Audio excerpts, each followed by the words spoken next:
Hi everyone, my name is Zara, and for this week project 5, I had to work in group of 4. So my teammates are Ariana, Jesus, and Joshua. So for this week project, we focus on exploring the key cybersecurity roles that could strengthen an organization defense. And our team selected Purple Team and Cloud Analyst. So those two roles in today's evolving cybersecurity landscape, both Cloud Analyst and Purple Team play a critical role in protecting an organization from digital threats. Those roles focus on deleting vulnerabilities, responding to incidents, and strengthening the defense strategies throughout collaborations and analyze. So, throughout this presentation, we will explore each main responsibilities requiring skills and also how they work together to improve an organization overall security posture. Thank you. Hi everyone, my name is Zara, and I'm gonna go over the Purple Team overview. So the Purple Team plays a vital role in training and cybersecurity operation.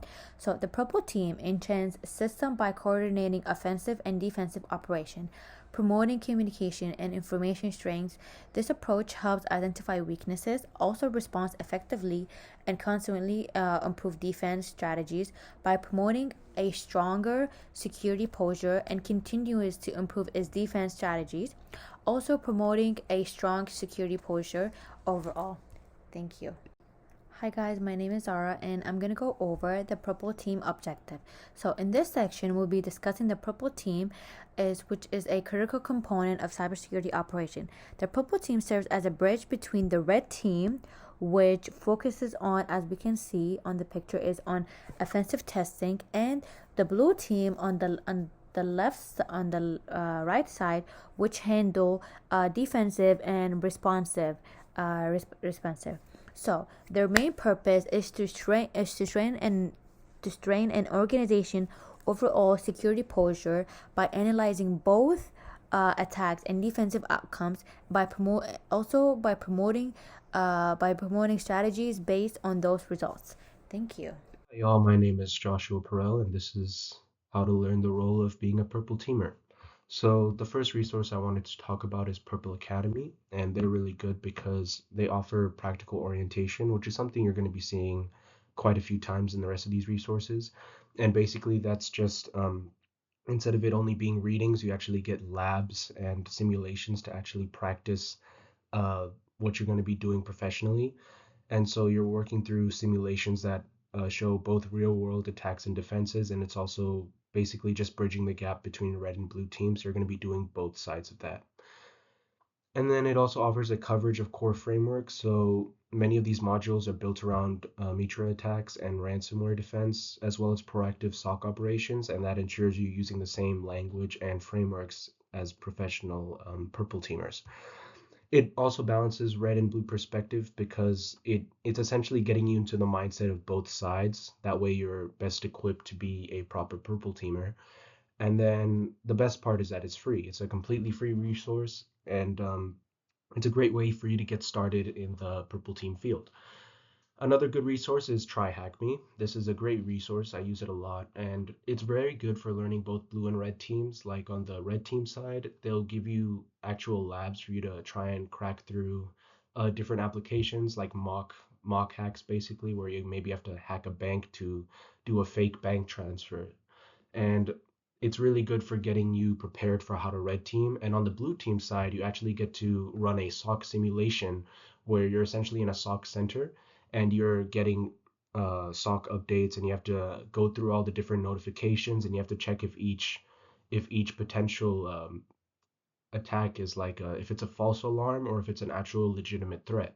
So you have to go through each of those, and then you have to write a report on what you did, why you did what you did, and it's essentially like a professional report, like what's expected of you professionally.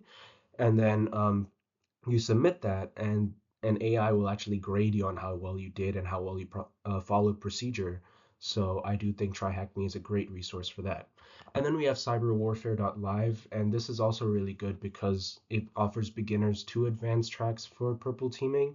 And again, just like Purple Academy, it teaches you the fundamentals like Mitra attack, ransomware defense, and so on. So it's just teaching you tactics basically on how to be a proper purple teamer. And then we have the SANS Institute. This one is paid though, but it does offer free webcasts and newsletters focused on purple teaming. So it's a good way where once you already have like good exposure to purple teaming and good practice with it, it's a good way to stay updated with any like potential changes and so on.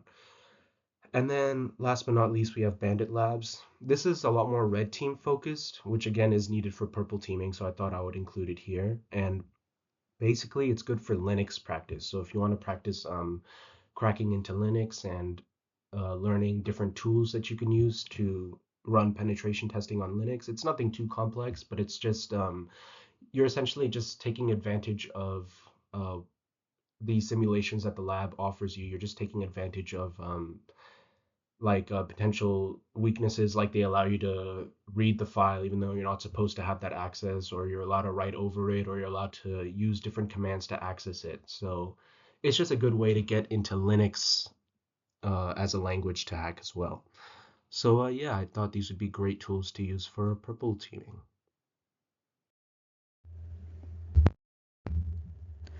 Hello, my name is Ariana Valdez, and I'm going to be talking about purple teamer in a school environment. So, purple teaming is the process of the blue team and the red team collaborating. So, just how it exists in cybersecurity, it can also exist in a school environment.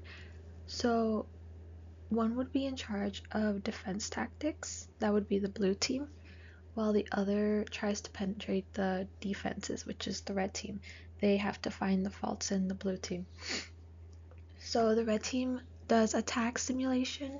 It's usually an internal IT staff or an approved external contractor. Their job is to safely simulate threats the school actually faces, such as phishing, emails, rogue Wi-Fi device, simulated lateral access using accounts, and things like that. They must use banning payloads or sandboxed environments and follow strict rules of engagement. The blue team is defense response, school IT staff, help desk, network administration, and any staff responsible for incident response is involved in the blue team. Their job is to monitor EDR or mail gateway, SIEM logs, triage alerts, respond to reported incidents, follow playbooks, and escalate appropriately. The importance of purple teamer, especially in a school environment, is because it improves real-world detection and response for threats the school actually faces, like phishing, credential theft, ransomware, data leaks, and so much more. It's educational as staff and older students learn to spot attacks and investigate safely. This is important because technology is advancing so rapidly that new things can happen and put everyone at risk. It's lower risk than just full red or blue team. The purple team allows collaboration between both, and it provides more safety and limits harm when they work together. Even though there are so many different types of attacks that can happen, these are the most common types of attacks that occur in a school environment. They usually do phishing through work or student emails. They get all the information or pretend to be a student or employee.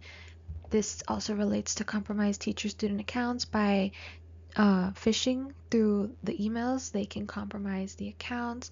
Ransomware on files and sending links all over the school are common. Rogue device on Wi-Fi, where someone gets into the Wi-Fi and all the systems. And USB drops is when a USB is left there so that someone will plug it in and use it to spread a virus. Although each school may vary in how they use the people involved, this is the basic layout of how it works for purple teaming. So the executive sponsor would be the principal or the IT director. They have to sign off that they can do these procedures within the school. The red team is the internal IT security or senior technicians or an external contractor. These are the simulators who do the attack. the blue team, the school IT staff, help desk, and any security monitoring personnel. They're the ones who do the defense. Legal compliance, they confirm privacy, student data rules, and permissions. They have to see that everything is going accordingly because this is a legal matter. Communications, they manage messaging if an exercise leaks. So in case something is not working how it's supposed to, they should have other methods of communication to make sure that everything is under control and no other data is leaked. Because there is legal compliance around this procedure, they have to have a checklist and they have to follow legal matters. So a written sign-off is needed from the principal or the district IT to be able to do red team, blue team, purple team. Defined out-of-scope systems, they have many procedures that need to be done, so they have to exclude critical systems like live grade databases, special ed systems, active testing environments, unless it's a non-production copy is used. Recovery plan and backups tested in case something goes wrong. You always have to have a backup plan. Stakeholder communication plan is the same thing. Essentially, you need to have another method of communication in case the main communication is compromised. A board stop procedure documented. You have to document everything that goes right or wrong. Evidence collection agreed and secured. So then you basically record everything that occurs. So you keep student PII off limits unless it's authorized, and you have to notify, obtain consent from relevant stakeholders, and have a kill switch in case something goes wrong. Hello, my name is Jesus, and next we're going to go over the Cloud Security Analyst overview. As organizations continue shifting their operations to the cloud, the role of a cloud security analyst has become essential. These professionals protect systems and data hosted on platforms like Amazon Web Services, also known as AWS, Microsoft Azure, and Google Cloud. Their main responsibility is to ensure that sensitive information stays secure, configurations are correct, and any signs of suspicious activity are quickly detected and addressed. Cloud security analysts handle a range of critical tasks, setting up identity and access management or IAM policies, monitoring network traffic, ensuring compliance with industry standards, and identifying misconfigurations that could lead to data leaks. In fact, research from IBM Security shows that many cloud incidents come from human error, such as poor access controls or misconfigured settings. Analysts help prevent these issues by constantly reviewing, testing, and improving an organization's cloud security posture. Next, we're going over the skills required for the CSA role. Being an effective cloud security analyst requires both technical and interpersonal skills. Collaboration is essential because analysts often work with DevOps teams, compliance officers, and even cybersecurity specialists like red or blue or even purple teams during audits or security simulations. Communication is equally important. Analysts need to clearly explain technical issues and solutions to people across different departments. Strong problem skills will help when analyzing alerts, investigating suspicious activity, or remediating vulnerabilities. And finally, good time management ensures that multiple priorities, such as monitoring, compliance checks, and incident response, all get handled efficiently. These soft skills make the difference between a technically skilled analyst and a truly effective one. Next, we're going to go over the tools used in a cloud security analyst role. Cloud security analysts rely on a mix of cloud-native and third-party tools to secure their environments. Cloud-native tools like AWS CloudTrail and Azure Security Center help track user activity, detect anomalies, and enforce security best practices directly within those platforms. Analysts also use third-party tools such as Prisma Cloud, Checkpoint CloudGuard, and CrowdStrike Falcon to extend visibility and protection across multiple cloud providers. These tools can scan for vulnerabilities, detect potential threats, and support automated responses. Together, they give analysts the visibility and control needed to keep complex cloud environments secure and compliant. Now that we've gone over the cloud security analyst overview, some tools used in day-to-day life, and some skills required for the role, next we're going to go over how to learn the role. If you're looking to become a cloud security analyst, the best place to start is with the basics of cloud computing. Learn how different cloud models work: infrastructure as a service, platform as a service, and software as a service. Free resources like AWS Cloud Practitioner Essentials, Microsoft Learn Azure Fundamentals, and Google Cloud Digital Leader Training are great starting points. Once you understand how cloud systems operate, the next step is building a strong foundation in cybersecurity. Focus on key areas like network security, identity and access management, and encryption. Certifications such as the CompTIA Security Plus or ISC Squared Certified in Cybersecurity certification can help strengthen that foundation and make your skills more credible on the job market.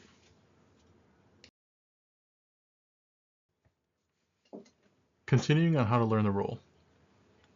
After mastering the basics, focus on cloud-specific security concepts like the shared responsibility model, data protection, and logging and monitoring in the cloud. From there, get hands-on experience by setting up free accounts on AWS, Azure, or Google Cloud, and experimenting with IAM policies, virtual networks, and security tools like GuardDuty or Azure Sentinel. It's also important to understand compliance and governance frameworks, such as NIST, ISO 27001, and HIPAA, since every organization has different legal and security requirements. As you gain experience, develop your analytical and incident response skills, using tools like Splunk or AWS Security Hub to investigate alerts and respond to incidents. And finally, stay current. Follow cloud security blogs, join online communities, and continue learning. Cloud security changes fast, and staying informed is one of the best ways to stay ahead in this field.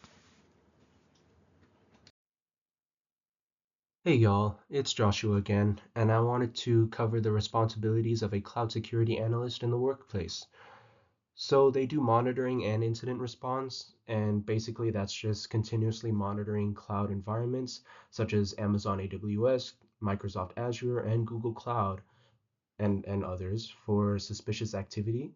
And then they also investigate alerts, analyze logs, and respond to incidents to minimize disruption. And a practical example of this would be, let's say, AWS CloudTrail shows repeated failed login attempts from an unusual region. The analyst would then investigate whether it's a brute force attempt, and then they would trigger automated playbooks to block the IP and alert the SOC. Next, I wanted to cover that they do access and identity management. So um, they enforce least privilege access, so employees only have the permissions they need, and essentially that's just making sure that, let's say, a new team member doesn't have the same permissions as, say, a system admin, and that's just to lower the risk of a hack occurring from the inside out. And they do this by managing identity and access controls, and some tools they use include multi-factor authentication and single sign-on.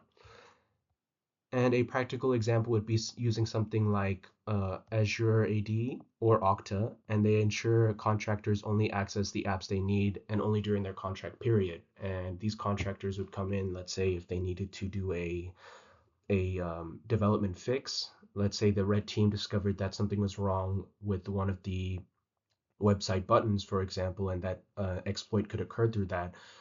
They would hire a contractor to maybe fix the issue. And so they would need proper access controls to ensure they don't have too much access into the company's infrastructure. They also run data protection, and that's essentially ensuring sensitive data is encrypted both in transit and at rest.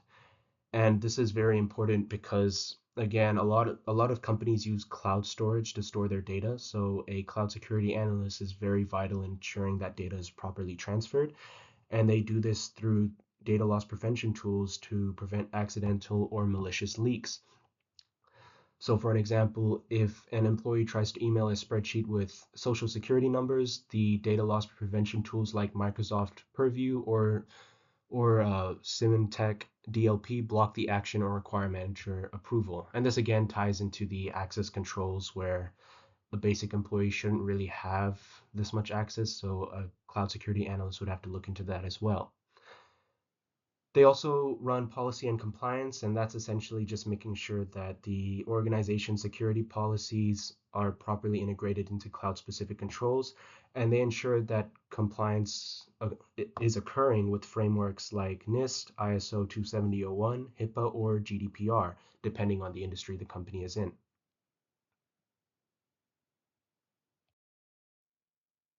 This is a continuation of the previous slide, and there's just two more things that they typically do, and that would be threat hunting and vulnerability management. So they'll proactively search for vulnerabilities in cloud apps and infrastructure, and they'll also conduct regular pen testing and patch management, and usually they'll synchronize with the red team, or specifically the pen testing team, to do this. And then they also collaborate with IT and dev teams, and they work closely with DevOps and IT teams to integrate security into CI/CD pipelines, but this is more dev security ops specific. And then they also provide guidance on secure coding practices and cloud architecture. I wanted to add how each role fits in relation to the cloud security analyst. So for employees, cloud security analysts create a safe environment where staff can use cloud apps like those mentioned earlier from Amazon, Google, and Microsoft without worrying about breaches. And then for IT teams, cloud security analysts act as the bridge between cybersecurity and IT operations, and they're essentially ensuring smooth workflows while maintaining strong defenses. And then for leadership, cloud security analysts provide risk assessments, compliance reports, and recommendations that influence business decisions. And then an example of it being used, so if the task was monitoring, they would use Prisma Cloud to continuously scan workloads and containers for misconfigurations, example being an S3 bucket accidentally left in public, or left on public, excuse me. And then if the task was incident response, they would leverage CrowdStrike Falcon to detect and contain a compromised endpoint in the cloud workspace, for instance, isolating a VM that shows signs of ransomware activity. If the task was policy enforcement, they would apply Checkpoint Cloud Guard rules to enforce network segmentation between development and production environments, thus ensuring employees can't accidentally push test data into production. And if the task was training, they would run a report from Prisma Cloud that highlights the top 10 most common misconfigurations, then using that data to brief developers on secure development practices. Hi guys, my name is Zara and I'm going to go over the future threat incident response for cyber analysts. So the first one we have automation and store. This one shows how an incident can be handled faster with fewer mistakes. Next is AI machine learning. This one demonstrate forward thinking tech and detecting threats before they can cause harm. So next we have threat intelligence algorithm interrogation. This one highlight the approach security and learning how global threats data. Next we have cloud native tools. This one shows the uses of WS, Azure, and then GCP. Those tools that everyone can relate to. Thank you. Hi guys, my name is Zara and I'm going to go over the cost for implementing cloud security for TLT. The cost consideration is implementing strong cloud security involved. First, we have direct costs, which include tools like subscription, Prime Cloud, and etc. Next, we have indirect costs. Those indirect costs involve time, personal need to maintain and manage ongoing security operation. Thank you. Hi everyone, my name is Dara and I'm going to go over the common threats in cloud environment, and there are several major security threats to be aware of. First, we have data branch. Often it occurs to expose misconfigured S3 buckets. Next, we have roseware, which can target cloud workload. Next, we have punishing and credential thief, which attackers trick users into revealing their login details. Next, we have insider threats, is where employees or contractors misuse their access intentionally. Finally, we have denial of service, which can overwhelm a cloud application and cause downtime for users. Thank you. And lastly, thank you for everyone who is watching this and reviewing this. We hope you guys learn more about the roles of Purple Team in the school environment and cloud service analysts in the work environment. Thank you, and I hope you have a great day.